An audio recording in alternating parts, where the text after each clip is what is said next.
بسم اللہ الرحمن الرحیم۔ امام حسین ایک بار پیدا ہوئے لیکن آپ ہر سال جشن مناتے ہیں۔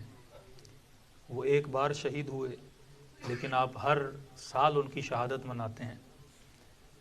تو محرم کا مہینہ ہو تو عزا کی مجلسیں، شعبان کا مہینہ ہو تو جشن کی مجلسیں، رمضان کا مہینہ ہو تو پھر بھی مجلسیں، اور میں تو کہتا ہوں مومن نیا گھر لے تب بھی مجلس، خوشی کا موسم ہو تو محفل جشن رکھ لیتا ہے، کوئی ناچاکی ہو، کوئی ایسا اتفاق ہو تو اس میں مجلس عزا رکھ لیتا ہے۔ اور دوسرا یہ جملہ کہ مومن زندہ ہو تو مجلس کراتا ہے، دنیا سے چلا جاتا ہے تب مجلس ترحیم کرا کے چلا جاتا ہے۔ کہا کہ اتنے پروگرام رکھنے کی وجہ کیا ہے؟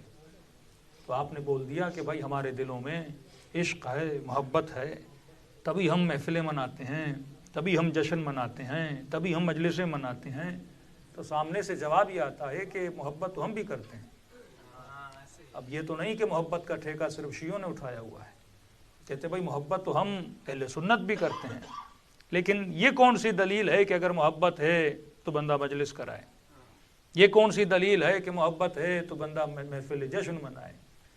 بہت بڑا طبقہ ہے مسلمانوں کا جو عید میلاد النبی کو بھی نہیں مانتے، اور ایک بہت بڑا طبقہ ہے جو عید میلاد النبی کو مانتا ہے۔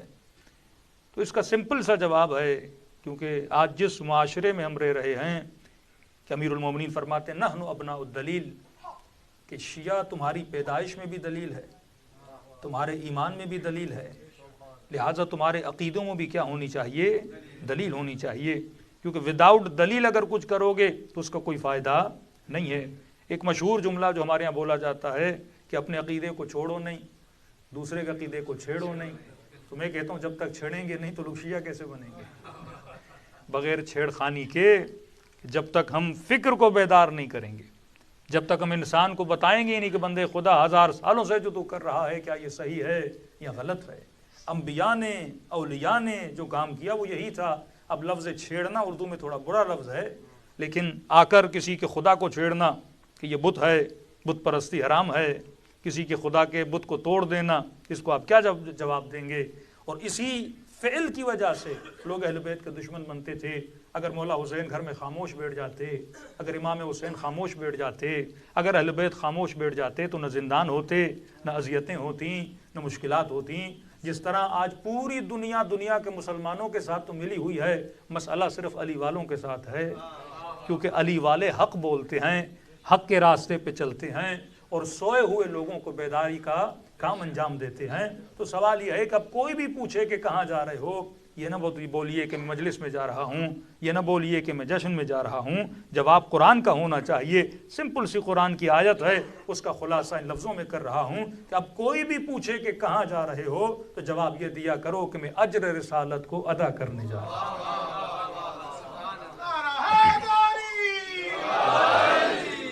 ایک ہی ڈیمانڈ کی تھی رسول نے امت سے، اپنی محنتوں کے بدلے میں، اپنی زحمتوں کے بدلے میں، کہ آج اگر مسلمان فخر سے سجدہ کرتا ہے یہ احسان کس کا ہے؟ یہ رسول کا احسان ہے۔ آج اگر میں بولوں کہ میں مسلمان ہوں، میرے گھر میں حیا ہے، عفت ہے اور غیرت ہے، یہ کس کا احسان ہے؟ یہ رسول کا احسان ہے۔ آج اگر مجھے حلال و حرام و نجس کی تمیز اگر پائی جاتی ہے، یہ کس کا احسان ہے؟ رسول کا احسان ہے۔ اور رسول نے ساری محنتوں کے بدلے میں مجھ سے ایک چیز کا تقاضا کیا ہے، اور وہ تقاضا یہ ہے کہ میری آل سے کیا کیا کرو؟ محبت کیا کرو۔ اب محبت کرنے کے اپنے اپنے طریقے ہوتے ہیں۔ میں ایک چھوٹی سی مثال دوں، اب بریڈ فورڈ میں نے سنا کہ اکثر لوگ یہاں کون ہیں؟ مسلمان رہتے ہیں، اکثریت یہاں پاکستانیوں کی ہے یا ایشینز کی ہے۔ اب یہاں تو اذانوں کا کوئی کلچر نہیں ہے، لیکن مثلاً آپ کشمیر کے ہو یا پاکستان کے ہو یا کسی بھی شہر کے ہو، اب ایک انسان کو پتا ہے کہ 100% اس شہر میں کون رہتے ہیں؟ مسلمان رہتے ہیں۔ ہر دوسری گلی کے بعد ایک مسجد، چاہے شیعہ ہو چاہے سنی ہو۔ اگر کسی شہر میں شیعوں کی اکثریت ہے تو وہاں بھی یہی ہے کہ ہر چوتھی گلی کے بعد ایک امام باڑہ، ہر تیسری گلی کے بعد ایک مسجد۔ بستی ساری کس کی ہے؟ مسلمانوں کی ہے۔ اعتراض کیا ہے کہ بھائی ہم بھی مسلمان ہیں، ہم بھی محبت کرتے ہیں، لیکن محبت کی دلیل یہ نہیں کہ محفل سجائی جائے، محبت کی دلیل یہ نہیں کہ میلاد منایا جائے، محبت کی دلیل یہ نہیں کہ گریہ کیا جائے۔ اس کے جواب میں عرض کر رہا ہوں کہ ہر دوسری گلی میں ایک مسجد، اور جب وقت اذان آتا ہے تو ہر مؤذن اپنی مسجد کے مناروں سے ایک نعرہ لگاتا ہے کہ اللہ اکبر، اللہ اکبر۔ ترجمہ کیا ہے کہ اللہ بڑا ہے، اللہ بڑا ہے۔ اشہد ان لا الہ الا اللہ، گواہی دیتے ہیں کہ اللہ ایک ہے۔ اشہد ان محمد رسول اللہ، گواہی دیتے ہیں کہ محمد اس کا رسول ہے۔ میں نے کہا جناب بڑی عجیب بات ہے، ہر دوسری گلی میں اعلان ہو رہا ہے، اور اعلان کہاں پہ ہو رہا ہے؟ جہاں ساری بستی اللہ کو بڑا مانتی ہے، جہاں سارے لوگ محمد کو اللہ کا رسول مانتے ہیں۔ اب شیعہ ہوں تو وہاں بھی اذانیں دی جاتی ہیں کہ اشہد ان امیر المؤمنین علی ولی اللہ۔ ایک ایسے مجمع میں اعلان ہو رہا ہے جہاں سارے کے سارے امیر المومنین کو اللہ کا یا رسول کا ولی مانتے ہیں۔ تو بات سمجھ سے باہر ہے۔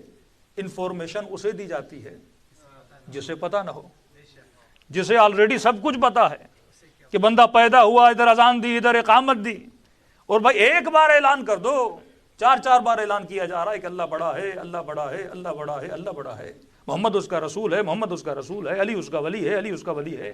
ہم نے کہا اذانیں دے کیوں رہے ہو؟ اذان کا پرپس کیا ہے؟ کہ اذان اس لیے دے رہے ہیں کیونکہ ان کو نماز پہ بلایا جائے۔ تو میں نے کہا ایک ہی بار بولو حی علی الصلاۃ، حی علی الفلاح، حی علی خیر العمل، آؤ نماز کی طرف، آؤ بہترین عمل کی طرف۔ یہ کیا فلسفی ہے کہ آپ ہمیں بتا رہے ہو کہ اللہ بڑا ہے، اللہ بڑا ہے، پھر مسجد میں آ گئے، پھر پیش امام کھڑے ہو کے پھر بتاتا ہے کہ اللہ بڑا ہے، محمد اس کا رسول ہے۔ یہ بالکل ایسے ہے کہ بیت القائم میں جو بھی مومن شیعہ آئے، میں ایک بندے کو کھڑا کر دوں کہ جتنے آ رہے ہیں سب کو بتاؤ امام 12 ہیں، معصوم 14 ہیں، پنجتن 5 ہیں۔ آپ ایک بار برداشت کرو گے، 2 بار کرو گے، جناب میں کوئی کرسچن ہوں، میں کوئی وہابی ہوں، مجھے پتا ہے کہ امام 12 ہیں، مجھے پتا ہے کہ پنجتن 5 ہیں، آپ بار بار مجھے کیوں بتا رہے ہو؟ تو جواب یہ ملا کہ جناب ہمیں بھی پتا ہے کہ بستی مسلمانوں کی ہے، لیکن ہم اعلان اس لیے کر رہے ہیں کیونکہ اللہ کا حکم ہے، اگر عقیدہ ہے تو اظہار ضروری ہے۔ عقیدہ چھپایا نہیں جاتا، عقیدے کے لیے اظہار کرنا پڑتا ہے۔ ہمیں کیسے پتا چلے کہ جناب اللہ کو مانتا ہے، رسول کو مانتا ہے؟ تو میں نے کہا جس طرح عقیدہ ایک احساس باطنی ہے، اس کے لیے اظہار ضروری ہے، اسی طرح محبت اہل بیت بھی اظہار باطنی ہے۔ جب تک تم جشن مناؤ گے نہیں، مجھے کیسے پتا چلے گا کہ تیرے دل میں حسین کی محبت ہے؟ محمد وآل محمد صلوات۔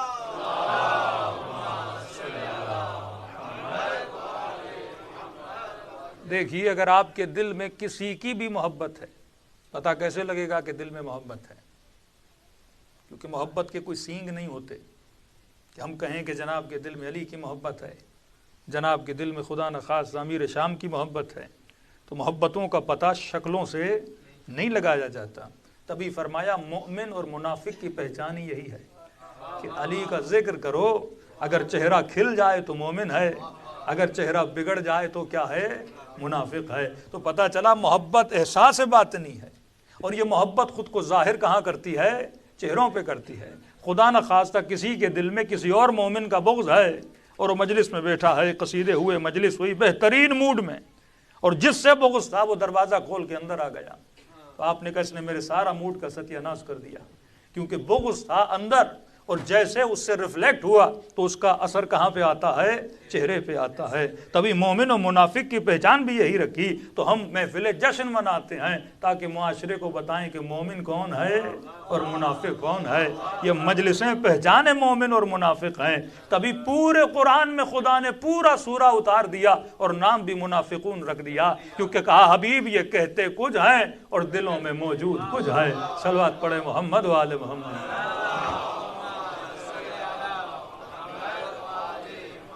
بہت پیاری روایت ہے، شاید مولانا سے بھی آپ نے سنی ہو، کتاب ہے مروج الذہب۔ اب ظاہر ہے جس طرح آج لوگ اہل بیت کی دربار میں جاتے ہیں اور دعاؤں کے لیے درخواست کرتے ہیں کہ مولا بے اولاد ہوں کچھ دیجئے، قرض دار ہوں کچھ عطا کر دیجئے، اسی طرح ملتا ہے کہ جب نبی اس کائنات میں موجود تھے تو لوگ جاتے تھے اپنی دعاؤں کے لیے، اپنی پریشانیوں کے لیے کہ یا رسول اللہ ہمارے حق میں دعا کیجئے۔ تو لکھنے والا لکھتا ہے کہ نبی جب بھی دعا کرتے تھے، نبی کے دعا کرنے کا انداز ایک ہوتا تھا۔ بیمار آیا، پریشان آیا، قرض دار آیا، یا رسول اللہ میرے حق میں دعا کیجئے۔ فرمایا مصطفیٰ جب بھی دعا کرتے تھے، دعا کرنے کا انداز ایک تھا، ہاتھوں کو دعا کے لیے بلند کرتے تھے اور فرماتے تھے اللہم ارحم علی فلان بحق علی، اے خدا فلاں پر رحم کر علی کے صدقے میں، اور دعائیں قبول ہو جاتی تھی۔ لیکن میں نے کہا محبت اور نفرت جو موجود ہوتی ہے وہ قلب میں ہوتی ہے۔ کچھ ایسے بیٹھے ہوئے تھے جن کو یہ دعائیں شاید اچھی نہیں لگتی تھیں، کہنے لگے جناب یہ کیسے انصاف کی بات ہے، اس سوسائٹی میں بہت ایکولیٹی کی بات ہوتی ہے۔ وہ بھی کہنے لگے مساوات ہونی چاہیے، ایکولیٹی ہونی چاہیے، اگر ایک دن علی کا نام لے کر دعا کرتے ہیں، کبھی میرا نام لے کر دعا کر دیں، کبھی فلاں کا نام لے کر دعا کر دیں، تاکہ اسلام ایکولیٹی ہو جائے کہ سب کے سب کیا ہیں، برابر ہیں۔ اب کا کہہ دیتا ہوں یا رسول اللہ اتنے مریضوں کے لیے دعا کرتے ہیں، علی کا نام لے کر دعا کرتے ہیں، کبھی میرا نام بھی لے کر تو دعا کیجئے۔ اب یہ جناب کہنے والے تھے، دوسرے نے روک لیا کہ دیکھ صبر کر، صبر کا پھل میٹھا ہوتا ہے۔ کہ کیسا صبر؟ کہ دیکھو دنیا آتی ہے علی کا نام لیتے ہیں، ارے کبھی تو کوئی دن آئے گا جب علی خود بیمار ہو جائیں گے، تو دیکھنا مجبوری کی عالم میں یا تیرا نام لے کر دعا کریں گے یا میرا نام لے کر دعا کریں گے۔ واقعہ گزرتا گیا اور عجیب ایک دن آیا کہ امیر المؤمنین نبی کی خدمت میں آئے اور کہنے لگے یا رسول اللہ آج طبیعت ناساز ہے، ذرا علی کے لیے دعا تو کر دیجئے۔ اور اتفاق عجیب یہ تھا، یہ دونوں بھی بیٹھے ہوئے تھے، ان کے چہرے کھل اٹھے۔ ارے وہی دن آ گیا جس کا انتظار تھا، ارے وہی دن آ گیا جس کی طلب تھی۔ اب آپس میں کوہنیاں مار کے کہنے لگے اب دیکھنا یا تیرا نام لے کر دعا کریں گے یا میرا نام لے کر دعا کریں گے۔ یہاں مصطفیٰ نے دعا کے لیے ہاتھوں کو بلند کیا اور بڑے عجیب انداز میں دعا کی، فرمایا اللہم ارحم علی علی بحق علی، اے خدا علی پر رحم فرما علی کے صدقے میں۔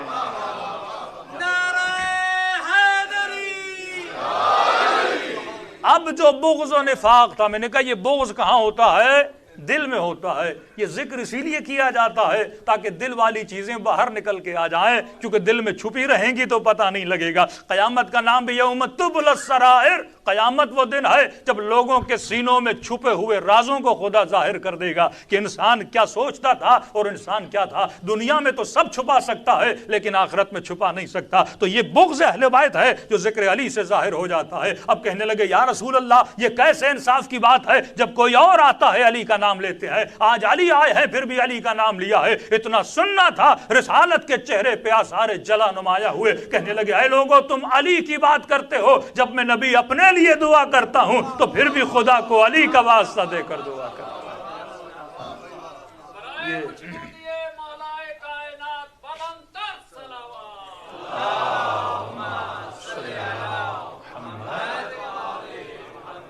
کبھی کبھی امیر المؤمنین نے رسول سے پوچھ لیا کہ یا رسول اللہ لوگ اعتراض کرتے ہیں آپ ہمارا نام کیوں لیتے ہیں؟